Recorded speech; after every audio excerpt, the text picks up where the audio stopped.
नमस्कार मित्रांनो, मी दीपक वडवी. मित्रांनो, आजच्या या व्हिडिओत आपण पाहणार आहोत शालेय पोषण आहार या समितीचे प्रोसिडिंग लेखन व इत्युक्त लेखन कसे करावे. संपूर्ण माहिती आपण या व्हिडिओत जाणून घेणार आहोत. माहे मार्च 2026 करता सभा क्रमांक 10 साठी लेखन करण्याचा प्रयत्न केलेला आहे. त्याआधी मित्रांनो, आपण जर या चॅनलला नवीन असाल, या चॅनलला सबस्क्राईब करायचं आहे, या व्हिडिओला लाईक करायचा आहे आणि हा व्हिडिओ आपल्या मित्रांना नक्की शेअर करायचा आहे, कारण असेच माहितीवरील व्हिडिओ आपणास या चॅनलला पाहावयास मिळतात.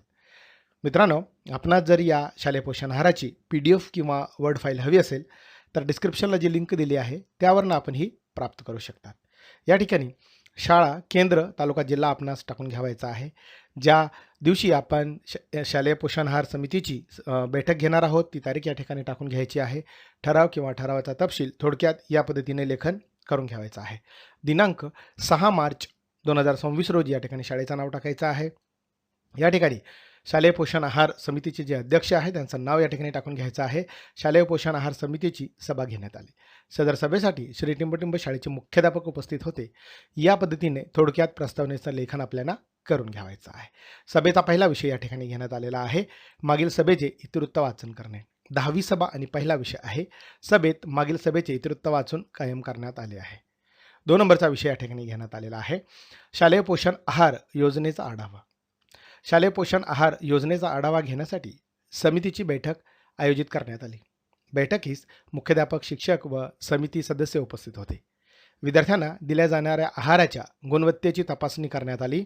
तसेच आहारामध्ये पोषक घटकांचा समावेश आहे का याचा आढावा घेण्यात आला. भाज्या, धान्य व इतर साहित्याची गुणवत्ता तपासण्यात आली. स्वयंपाकघरातील स्वच्छता व सुरक्षिततेची पाहणी करण्यात आली. तसेच पिण्याच्या पाण्याची गुणवत्ता व हात धुण्याची व्यवस्था तपासण्यात आली. आहार वितरणाची वेळ व पद्धत योग्य आहे का हे पाहण्यात आले. विद्यार्थ्यांची उपस्थिती व आहार ग्रहणाचे प्रमाण तपासण्यात आले. तक्रार पेटीतील नोंदीचा आढावा घेण्यात आला. तसेच स्वयंपाकी व मदतनीस यांना आवश्यक सूचना देण्यात आलेल्या आहे. शासनाच्या मार्गदर्शक सूचनांचे पालन होत आहे का याची खात्री यावेळी करण्यात आलेली आहे. अन्नाचा अपव्यय टाळण्यासाठी उपाय सुचवण्यात आले. तसेच गरजेनुसार सुधारणा करण्याबाबत निर्णय घेण्यात आला. सदर आढावा बैठक समाधानकारक व सकारात्मक वातावरणात पार पडलेली आहे. तसा ठराव हा सर्वानुमते या ठिकाणी मंजूर करण्यात आलेला आहे. या ठिकाणी सूचक अनुमोदक आपल्याला टाकून घ्यावायचा. पुढचा विषय आहे विषय क्रमांक 3, अन्नधान्य साठ्याची तपासणी. यामध्ये धान्य, डाळी व इतर साहित्याची गुणवत्ता तपासण्यात आलेली आहे. शालेय पोषण आहारासाठी उपलब्ध अन्नधान्य साठ्याची तपासणी समितीमार्फत करण्यात आली. यामध्ये धान्य, डाळी व इतर साहित्याची प्रत्यक्ष पाहणी करण्यात आली. साठवणूक केलेले तांदूळ, मसाला, तेल व डाळी स्वच्छ व सुरक्षित अवस्थेत आहेत का ते पाहण्यात आले. साहित्यामध्ये कीड, ओलावा किंवा खराब होण्याची चिन्ह आहेत का याची पाहणी करण्यात आली. साठवणूक खोलीची स्वच्छता व हवेशीर व्यवस्था तपासण्यात आली व धान्य योग्य पद्धतीने पॅलेटवर ठेवले आहे का ते पाह. प्राप्ती दिनांक व कालबाह्यता दिनांकाची नोंद पडताळण्यात आली.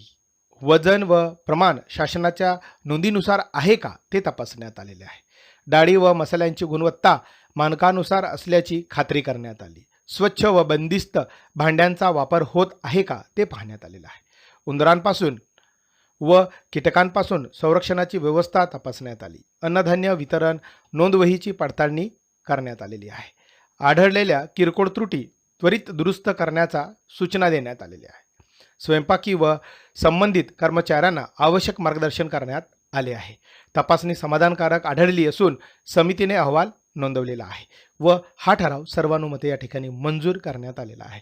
या ठिकाणी सूचक अनुमोदक आपल्याला टाकून घ्यायचा आहे. सभेचा पुढचा विषय आहे विषय क्रमांक 4, स्वयंपाकघर स्वच्छतेचा आढावा. तसेच विद्यार्थ्यांच्या अभिप्राय व पालकांचा अभिप्राय याबाबत चर्चा करण्यात आलेली आहे. या ठिकाणी शालेय पोषण आहार संदर्भात स्वयंपाकघर स्वच्छतेचा आढावा समितीमार्फत घेण्यात आला. स्वयंपाकघर परिसराची प्रत्यक्ष पाहणी करून स्वच्छतेची स्थिती तपासण्यात आली. यामध्ये भांडी, गॅस स्टोव्ह, पाणी टाक्या व साठवण भांडी स्वच्छ असल्याचे आढळले. अन्न तयार करताना स्वच्छता नियमांचे पालन होत आहे का ते पाहण्यात आले. स्वयंपाकी व मदतनीस यांचे स्वच्छ पोशाख व हातमोजे वापर तपासण्यात आला. कचरा व्यवस्थापनाची योग्य व्यवस्था असल्याची खात्री करण्यात आली. पिण्याच्या पाण्याची शुद्धता व हात धुण्याची सोय तपासण्यात. विद्यार्थ्यांकडून आहाराच्या चव व गुणवत्तेबाबत अभिप्राय घेण्यात आला. बहुतेक विद्यार्थ्यांनी आहार समाधानकारक असल्याचे मत व्यक्त केले. काही विद्यार्थ्यांनी मेनूमध्ये वैविध्य वाढवण्याच्या सूचना देखील या ठिकाणी केलेल्या आहे. पालकांकडूनही आहार गुणवत्तेबाबत सकारात्मक अभिप्राय मिळाला. पालकांनी स्वच्छता व पोषण मूल्य कायम ठेवण्याची अपेक्षा व्यक्त केली. प्राप्त सूचनांवर आवश्यक सुधारणा करण्याचा निर्णय या ठिकाणी घेण्यात आलेला आहे. स्वच्छता नियमांचे नियमित पालन करण्याच्या सूचना देण्यात आलेल्या आहे. समितीचा आढावा समाधानकारक असून अहवाल नोंदवण्यात आलेला आहे व हा ठराव सर्वानुमते या ठिकाणी मंजूर करण्यात आलेला आहे. या ठिकाणी सूचक अनुमोदक आपल्याला टाकून घ्यावायचा आहे. सभेचा शेवटचा विषय आहे ऐन वेळेस उपस्थित होणारे विषय. ऐन वेळेसच्या विषयावर सखोल चर्चा करून श्री टिंबटिंब यांनी सभेस उपस्थित सर्व सदस्यांचे आभार व्यक्त केले. अशा पद्धतीने खेळीमेळीच्या वातावरणात अध्यक्ष यांच्या सहमतीने सभा संपन्न झाली असे घोषित करण्यात आलेले आहे. या ठिकाणी सभेस उपस्थित सदस्य, त्यांचे अनुक्रमांक, सदस्यांचे नाव आणि स्वाक्षरी करून आपल्याला हे दप्तरी ठेवता येणार आहे. मित्रांनो, आपणास जर या शालेय पोषण आहार समितीची PDF किंवा वर्ड फाईल हवी असेल तर डिस्क्रिप्शनला जी लिंक दिली आहे त्यावरून आपण ही प्राप्त करू शकता. धन्यवाद.